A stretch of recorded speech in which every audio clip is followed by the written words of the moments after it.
The Ticket Guys anchor our coverage from Cowboys training camp in Oxnard, California. We welcome in Mike Rhyner from the Hard Line. Mike, terrible luck, obviously, for Kellen Moore. I hate it for this guy that he's out for the year now. But is it possible it's a blessing in disguise for this team, forcing the Cowboys to go out and get a more experienced veteran backup for Tony Romo? That's probably going to depend on just who that more experienced veteran backup turns out to be. You know, Nick Foles was the talk of camp yesterday, but now he's off the table, and the options are dwindling, Michael. They may be down to making a trade for Josh McCown or going with one of a number of other guys, but it's not a real promising field, and it's a big concern, I would think. Obviously, Romo's the key anyway, and if he's out, the thing's pretty much lost no matter what. But do you think if Romo stays reasonably healthy, and now with Ezekiel Elliott back and Dez back, is it reasonable to think this offense can return to 2014 form?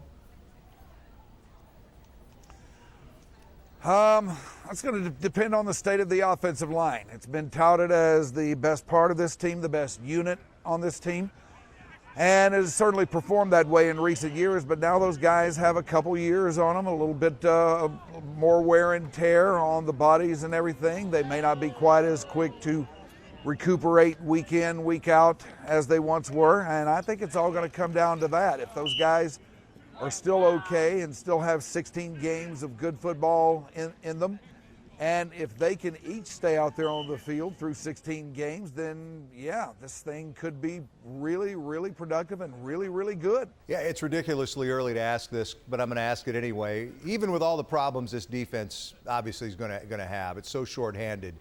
If this offense comes through, is it reasonable to think this is a playoff team? It's reasonable to think borderline. I don't think it's a playoff team that's going to do anything, because sooner or later you're going to have to be able to stop somebody. Heard you guys teasing on the radio a discussion about your trip to Malibu for karaoke and your memorable performance.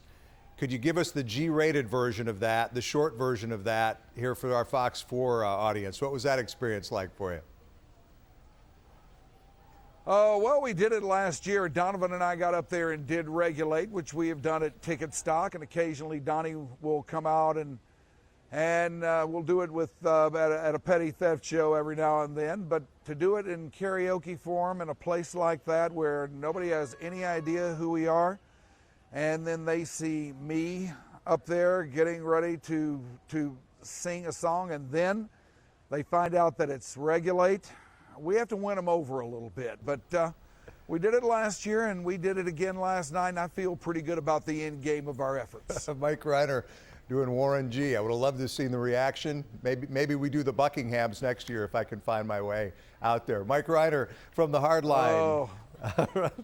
Thanks very much for joining us. We appreciate it. We'll hit them with a little "Don't You Care" next year. You got to make it out here, man. We'll do it. I'm Mike Doocy, Fox 4 Sports.